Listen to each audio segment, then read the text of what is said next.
All right, we're going to go through glute bridges today, and the reason they're called glute bridges is we use our glutes the most, and they are one of the fundamentals for core stability. And today I'm going to teach you what to do, how to work through pushing through your heels and use your glutes to activate your glute muscles in that movement. Now, speaking of that movement, the glute bridge, I'm going to show you lying down. We do it lying down, but in standing, it's technically this movement here, which is the start and the finish of any squat or deadlift. All right, so it's very important that we get this right. So think of, if I'm going to squat or deadlift, that movement there, I've got to make sure my spine is in neutral and I don't go into extension or flexion, but also I want my glutes really activated and really working because they're going to help protect my back. So glute bridges, if you like, is a fundamental exercise to do before squats and deadlifts. All right, so let's have a look. The glute bridge is basically done lying down to start. This is your entry-level bridge, and always make sure that you are in a neutral spine, because that's what you want to be when you're doing squats and deadlifts, in a neutral spine. So neutral spine is halfway between fully arched and fully rounded, so nicely halfway in between. And then you've got to make sure, again, when you're squatting and deadlifting, you're making sure your core is on. Now the best way to work on bracing your core is a quick breath out, a little breath like that, and it just tightens the core. Now you've got to keep that on and keep breathing. So making sure that's on and you're breathing the whole way through, you don't let that go. So this is on nice and tight, and I'm still breathing so you can hear me talking.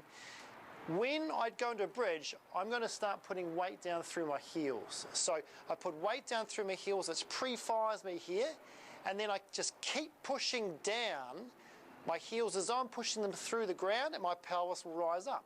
And then once it's rising, I keep pushing down through my heels and I clench my butt cheeks together as though like I've got a credit card between my butt cheeks, and that pushes me right up into that position, which is the end position of that squat and deadlift. And I'm really working hard through my posterior chain, the back of my legs, and then slowly come down, making sure your core is in a block. And then you drop down so your buttocks or the back of your pelvis touches first. What I don't want you to do is do an articulated bridge, which is this little roll into the pelvic tilt. So I don't want you pelvic tilting posteriorly like that, because then you go into flexion. That's really bad for people with disc problems who are trying to do bridges. They don't want to go into flexion. So they've got to stay neutral. You push down through your heels, maintain that neutral spine, and I'm hinging here. So this is stable. This is what's moving. So imagine a hinge point there, and I'm pushing down and hinging up and squeezing those butt cheeks together. And that's the top of the bridge. And then making sure I don't roll down like a snake at the top. I just come straight down, and so I'm hinging again there. All right, so that's your bridge. Now to make that harder, or make the work rate of your glutes even more, and their deep lateral rotators and your adductors, we put a band on. Now this micro band is really good because it just allows me to push out against resistance. All right, so I'm doing an actual external rotation, which is making my glutes fire more. So in this position, once I've got the hang of a glute bridge, I'll put a band on, and this is really going to make me sort of keep my knees stable as well. If I've got one knee rolling in, it's going to help me teach to keep my knee in alignment. And then same rules, I'm going to push down through my heels, the neutral spine, nice and tight here, using my glutes. Now at this point, I'm naturally pushing out the band to keep the legs out, which makes me work really hard here.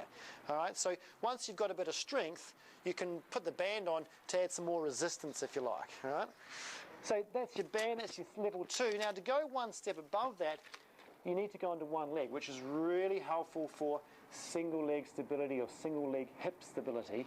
So when I am doing a single leg bridge, what I don't want you to do is sort of raise one leg and try and come up. I want you to try and come up and then raise one leg. And that teaches you to try and keep a neutral pelvis at the top. So if I brace here, I'm going to push my heels down, clench my butt cheeks together, get my top of the bridge position. Now I've got to raise one leg. Now if you just raise one leg, you tend to drop your pelvis on one side because you're not working hard enough, you're not thinking about one side.